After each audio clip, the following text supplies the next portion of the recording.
Mga kabay, welcome back to my channel.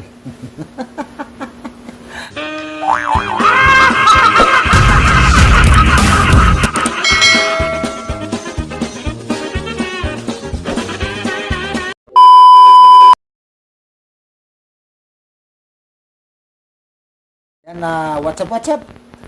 Magandang hapon sa inyo lahat mga kabay. Yan, kakatapos na ng ulan. Yan. Kaya ngayon, wala kaming biyahe, walang lakad si sir, mag-ano tayo, lipat ng lipat pala. Yan, magpropagate tayo ng halaman. Ang halaman na to mga kabay, hindi ko rin siya kilala. Ito sa mga kabay, kailangan natin ikat mga kabay para yung pinaka-puno niya, yung pinaka-mother plant, mag-ano naman ulit, tutubo na naman ulit. Tapos siyempre pagka tumubo, ripat na naman tayo. Ito sa mga kabay. Yan. Sobrang ganda mga kabay kasi baragitid din siya. Yan. Yan, baragitid. Ganda ng kanyang bali, ko sa mga kabay, ilipat ko siya sa ganitong lagayan. Yan, mas malaki. Para mapaganda natin mga kabay. Okay? Alright? Okay, alright pa. Mga kabay, pagka pinutol natin ito, manganganak siya mga kabay. Yan, update ko kayo dito pagka nanganak to. Kasi ito yung iano natin. Yan ang pinutol natin. Ito mga kabay, hindi ko na siya lagyan ng yung pangsilyo. Yan yung madalas natin ginagamit na aloe vera.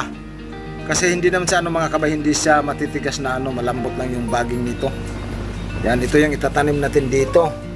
Tapos siyempre maglalagay tayo ng coco full. Yan. Ganyan lang siya mga kabay.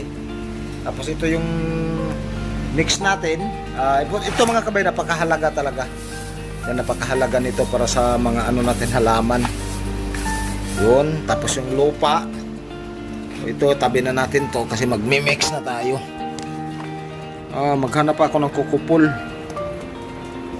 Yan, nakakuha na rin ako ng mga kabay, gagamitin natin yung kukupol. Yan siya. Yan. Tapos yung isa ko dito mga kabay na halaman, tingnan nyo naman, sobrang ganda niya. Pagka may kukupol kasi mga kabay, tulad nito, talagang kumakapit yung ugat. Yan yan, kumakapit siya ito. Anuhin ko lang to kasi medyo lumambot na rin. Yan siya. Sobrang ganda niya mga kabay. Grabe Yun. Ganda ng kanyang mga dahon. Yung pagkabaragitid niya. Yan siya. Yan. Dito sa kabila, yan pa. Sobrang mga kabay, grabing ganda niyan. Kita niyo naman yung dahon niya mga kabay. Baragitid. Yun. Tapos dito yung Manila vine ko. Ay nako. Yung Manila vine ko mga kabay, papakita ko rin sa inyo. Ito naman yung Manila vine natin. Yan, ito galing pa tong mga kabay, Kamiling Tarlac. Ayan Yan, talagang rin sa mga kabay, hot moon. Yan, pagka bagong talbos, full moon sa mga kabay.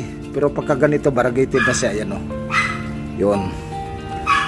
Hindi sa lahat mga kabay nagbabaragated kasi ito hindi pa. Yan, pero binili ko to isang puno lang. Tapos ngayon sobrang dami niya na mga kabay. Mayroon pa tayo doon sa labas. Yan, gusto ko tong dalhin sa sa restaurant. Tapos itanim ko to sa magandang paso. Yung natin, Manila vine na variegated. Okay, balik na tayo dito. Sana ba yung ko, panglock siya. Yan, mag-mix na ako mga kabay. Mix na natin ito. Yan, para matapos na tayo. Yung natin. Yan, mix natin ito. Yan. Kailangan lang natin mga kabay na medyo mas marami yung mga kabay, mas marami yung lupa kay doon sa soil na gagamitin natin. Yan, ganyan lang. Tapos pinakailalim, maglalagay tayo ng ano para pagka nagdilig tayo, madaling bumaba yung tubig. Hindi mabubulok yung ugat natin, mga ugat mga kabay, ugat natin tuloy. Yun. Lagyan na natin to. Yan. Lagyan na natin. Yun. Para maano na siya mga kabay. Tumibay na. Siyempre, lalagay din natin to. Yan. Itali ko muna to. Itali ko muna mga kabay ha. Yung ano natin. Para ano siya. Hindi natin magtanggal-tanggal pa mamaya. Hindi na siya maggalaw-galaw mga kabayan. Tali lang natin. Yun. Sama sa pagtanim yan mga kabay. Isa. Yan. Para diretso-diretso na mga kabay yung ano nito. Paglaki. Ganyan lang. Yan.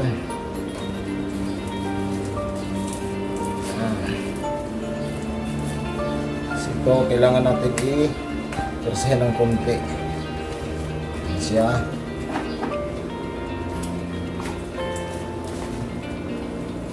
Yan, ganyan lang ang mga ginagawa natin.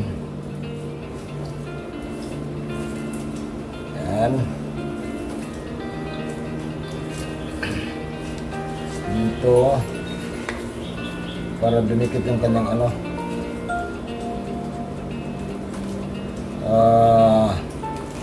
ugat. Yan. Pag mayroon ganito mga kaway, pwede nyo rin gawin to. Ayan o, okay na siya. Yan. Siyempre lalagay na natin dito. Gaya lang natin.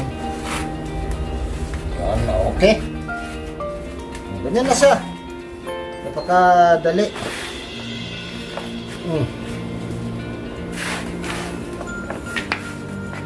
Ganyan lang.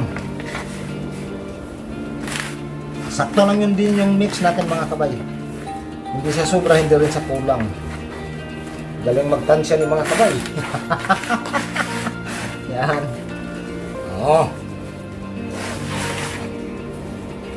Okay. Oh, yan na sa mga kabay. Yung ano natin. Pinaganda na halaman. Tapos ito, yung pinat natin kanina. Yan. Okay na siya. O, napakadali ang mga paraan na inano natin. O, napaka ano lang mga kabay, napaka simple lang. Yan na siya. Yan na nga, ito na yung sabi ko sa inyo kanina mga kabay. Ito na yung magiging mother plant. Siguro mga kabay, 2 linggo ito mga kabay, tutubo na rin yan. Yan kasi nagtira tayo ng isang dahon. Ayan o. Nagtira tayo ng isang dahon. Ayusin na lang natin yan para ano. Hindi masisira yung ano niya. Dahon o. Ito na yung tinanim natin. Ayan o. Pinaano na natin dyan. Tinali natin. Kailangan natin itali mga kabay kasi para kumapit na siya dito sa kokopol. Yan. Kailangan lang talaga natin itali. Okay. Ito, ayusin ko muna tong ano mga kabay para itali ko yung dahon. Yan siya, ayusin ko lang mga kabay. Italian lang natin yung dahon mga kabay para dumiretso siyang tayo. Yan. Tali lang natin to para matuwa naman siya. Para hindi sa ano mga kabay, hindi sa malalanta. Tali lang natin to para maganda na rin sa tingnan mga kabay. Kaya pinutol natin, tapos dadagdagan natin ng suwil. Yan. Yan na siya. Dagdag natin ng suwil.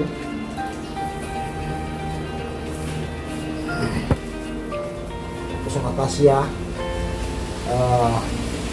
Hindi na natin natatanggalin. Siya. Natali na rin. Gaganda na yun mga kabay. Yan, tapos dito mga kabay, may dalawa ako na ginawa ko na nung una. May kukupol na rin siya. Bali ano na talaga sa mga kabay, yung ugat na kumakapit na talaga dun sa kukupol. Kaya gumawa tayo ng tutorial nito para makita nyo mga kabay. Yan, kasi gusto natin dumami. Ang kailangan lang natin gawin, ikakat yung ito, saan ba yun? Ikakat natin to, yan siya. Yan, ikakat natin para mga after 2 linggo o lampas pa mga anak to mga kabay. Tapos yung yung pinagputulan natin, ito din sa mga kabay, ayan na siya.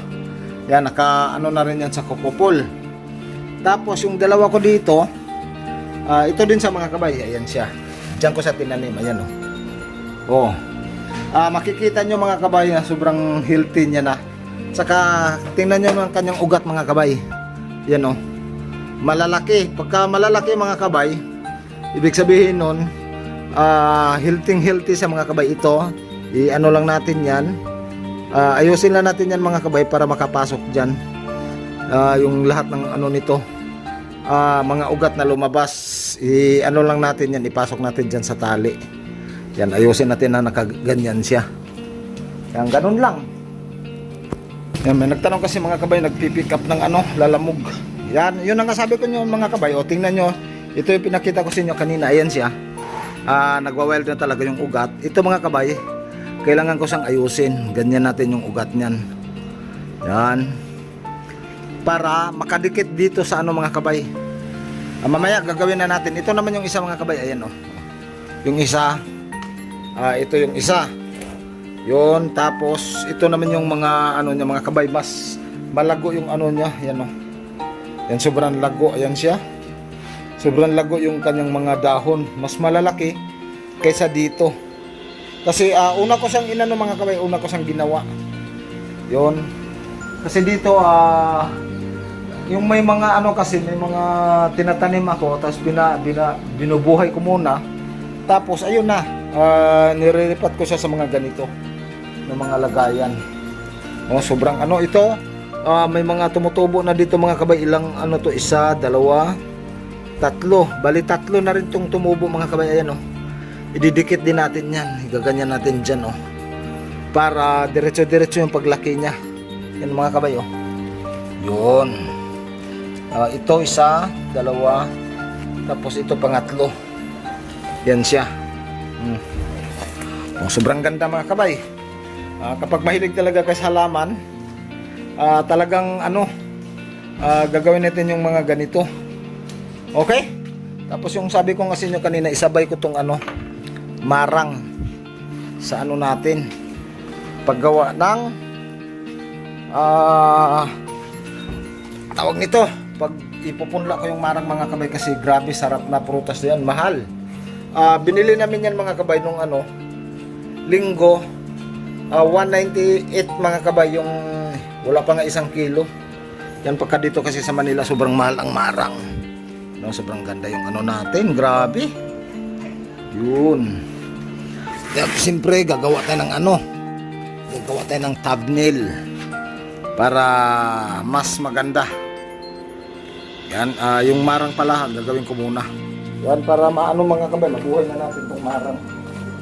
Supa. Yan. Dito kasi mga kabay, itatanim. Lagyan mo na ng dito sa pinakailalim. Yan. Tapos mix na natin to. Mix na natin. Lagyan na natin ng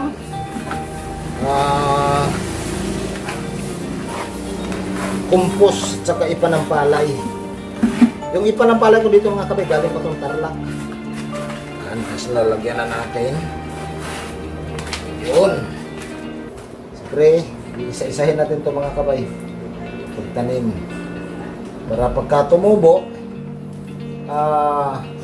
marami na tayo maitatanim mga kabay. Nakakatulong pa tayo sa kalikasan natin.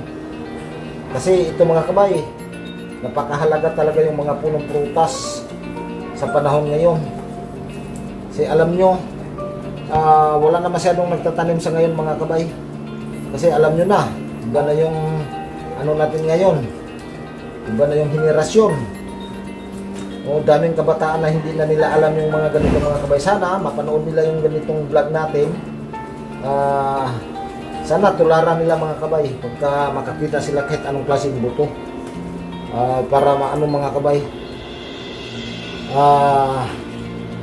Dadami pa yung mga ganitong ano, mga gawain. Yan, lalong-lalo na yung sa ano, sa DNR, yung mga tungkol sa pagtatanim. Sana mapansin din nila yung channel natin mga kabay. Tapos mabigyan tayo ng maraming buto, mabigyan tayo ng pagkakataon na pwede magtanim kahit saan para makakatulong mga kabay. Kasi yun na nga, napakahirap sa panahon ngayon mga kabay pagdating ng tag-ulan. Kapag bumagyo naman mga kabay, wala nang nakakaano sa tawag nito, makakapigil sa hangin. Kaya grabe, kahit saan dito mga kabay sa